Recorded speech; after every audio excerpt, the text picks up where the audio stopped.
Democratic debates got heated last night as we saw sparks fly. Senator Elizabeth Warren defended her positions on taxing big corporations, but also made it clear she doesn't have beef with billionaires. Take a listen. I guarantee you built it in part because the workers all of us help pay to educate. You built it in part getting your goods to market on roads and bridges, all of us help pay for.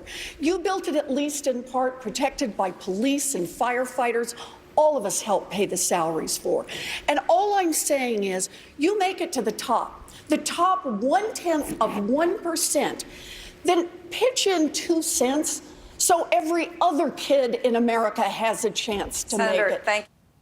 So there she goes. She was really going after billionaires there. I mean, this is why we've seen a lot of Wall Street, a lot of rich people out there scared of what might happen if Elizabeth Warren's elected. Yeah, Warren was in force during the debate last night. I mean, everyone was attacking her because, of course, she's now emerging as the likely frontrunner for the Democratic Party. When you could look at the national polls, she's actually beating Biden. So she was under attack, and she really defended why she wants to go after billionaires' pockets, why she wants to make them pay more taxes to achieve all the other big promises she's making in her campaign in terms of canceling student loan debt, Medicare for all, having the government provide your health care, and also going after Wall Street. So, for example, private equity firms can't make a fortune when they buy a company that actually fails. So the way her proposals would actually change the way Wall Street does business. So that's why we're seeing a lot of investors be scared. I was talking to a money manager recently who was saying that over the past 2 weeks, clients love to talk about football, but it's been like Elizabeth Warren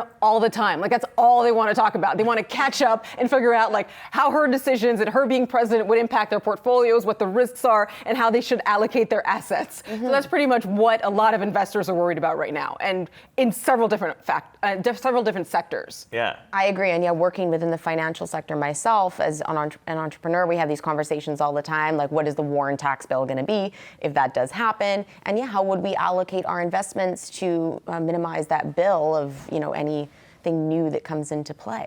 Yeah, I mean, she was hit plenty of times by other candidates up there asking about tax increases for the middle class as well. That being a big worrying point. When you hear new taxes, everyone's wondering, how am I going to be impacted? Yeah, absolutely. So the Medicare for All conversation, I'm so glad you brought that up, Zach, because that got really contentious. And she was even called vague for having a vague plan by Biden. And Senator Klobuchar was like, oh, you're being disingenuous. How are you going to pay for Medicare for All? You're not going to raise taxes on the middle class. Yeah. And Elizabeth Warren stayed on point. She repeated her message. She's like, taxes are only going to go up for the wealthy and corporations. They're not going to go up for hardworking middle-class Americans. I mean, this woman is a pro. She knows exactly how to stick to her soundbite.